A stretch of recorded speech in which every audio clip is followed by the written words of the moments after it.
welcome back. Today we're in the fig greenhouse and we're gonna look over some more varieties. This is Southern Illinois, zone 7A. My name's Troy. The name of this little project is Fig and Fruit Nursery and Orchard, and we're trying to learn and see what we can do and how varieties do in greenhouses and what might make a commercial variety for people to put in more greenhouses and sell figs. So let's get into it. I'm going to just be adding clips on, and you might see this same introduction a couple different times, but we'll be doing some different varieties. So hope you enjoy the video. Thanks for watching. Welcome back. We're in the fig greenhouse. We are looking at some more fig varieties. This here is Zaffiro. Hard to root. Prolific fruiter. As you're going to see, this thing has fruit all over it, and it will ripen all of them. It is a dark honey fig, and I got this particular one from Nikki.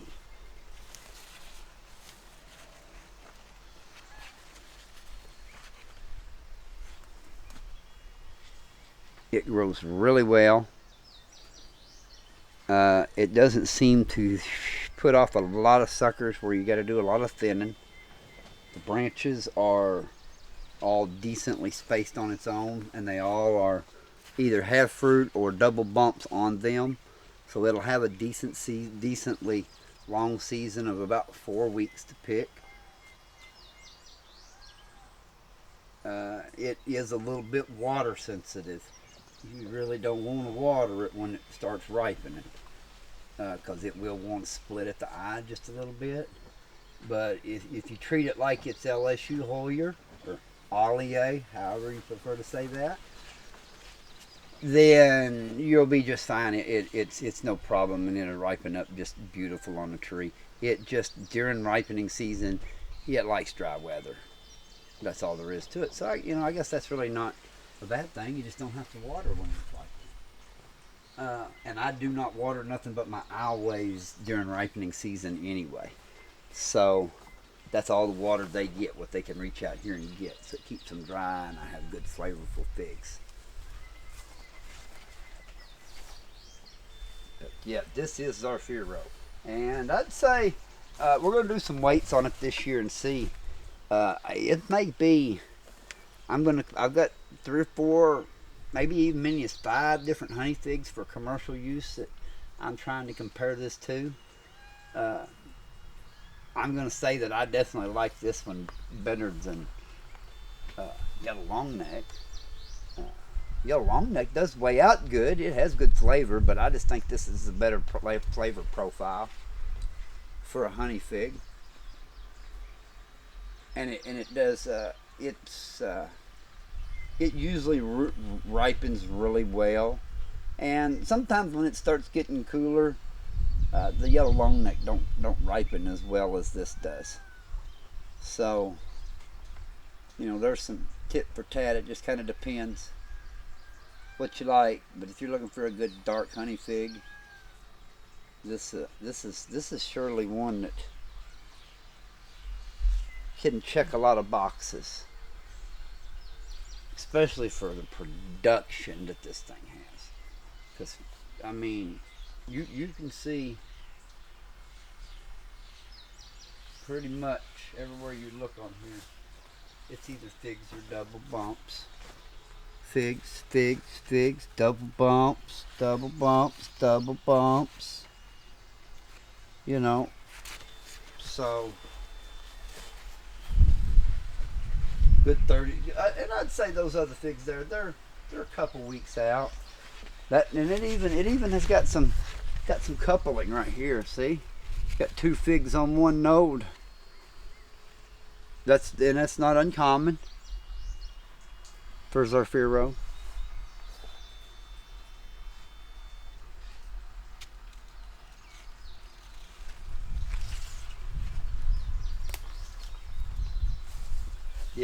this is definitely a winner in my book.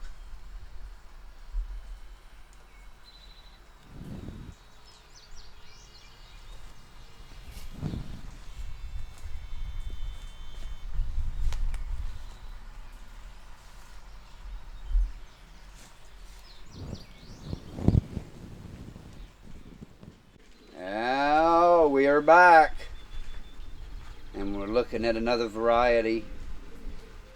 This is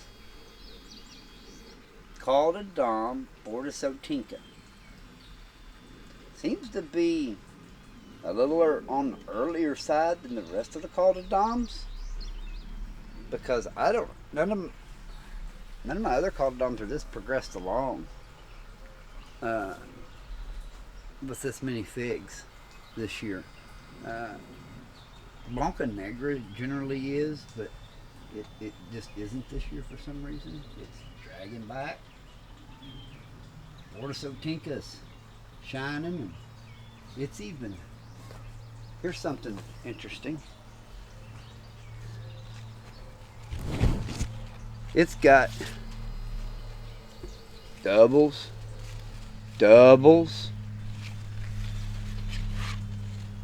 Hey, now let me say, when you're looking for a commercial fig and it gets doubles, oh man, that's good news. And I can tell you, if you ain't had this one, you want it. It's a good, rich berry flavor. The best I recall, it was a little sweeter than Nori or Gigantina or Mutante, Blanc, or Negra. This seemed to be one of the sweeter ones. Might have been even a little bit sweeter than the Blanca Negra. It's fairly sweet too if you let it hang. But this has got a real dark berry color to it, and as you can plainly see, that pretty much anywhere there was a place for a fig to grow, there's a fig growing.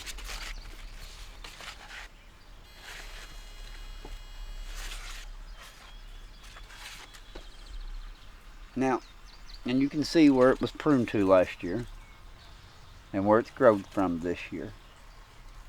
It is getting a lot more light than the other ones, that you could say. But outside of that, it has a lot of figs on it.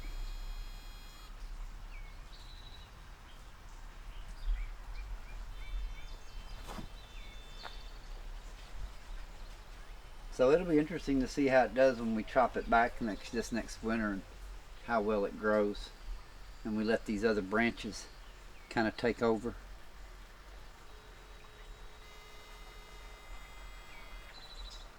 This is Col De Dame Bordissotenca. Good thing.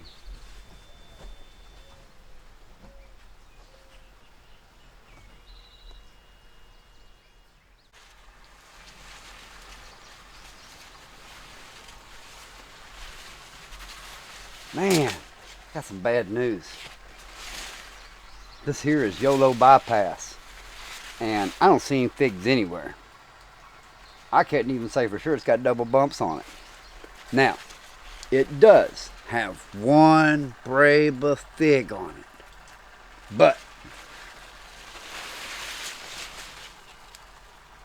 it really don't look like it's got any figs anywhere else.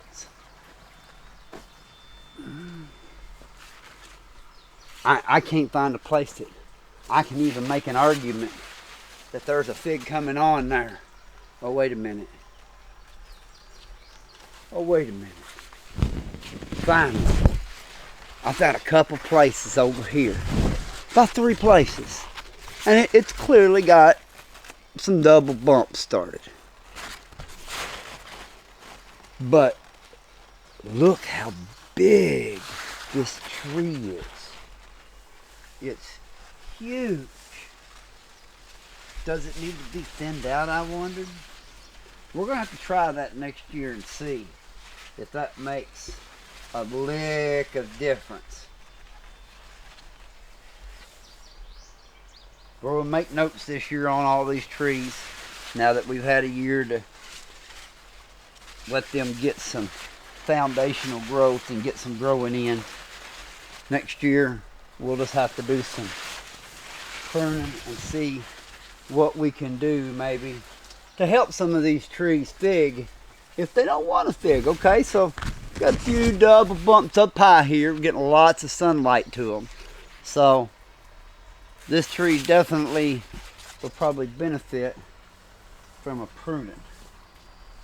I think you might could argue there's a few double bumps over here. This is the first day of June. And in case I haven't mentioned it, we are in zone 7A. The one and only Breba. The only Breba I've got. I've never had Breba off the Yolo Bypass. You can see where it was. This is where it was pruned to last year. There's the original wood from last year pulled over. And all this is new growth this season.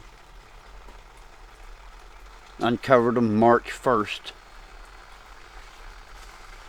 So 90 days. This is 90 days growth that you're looking at.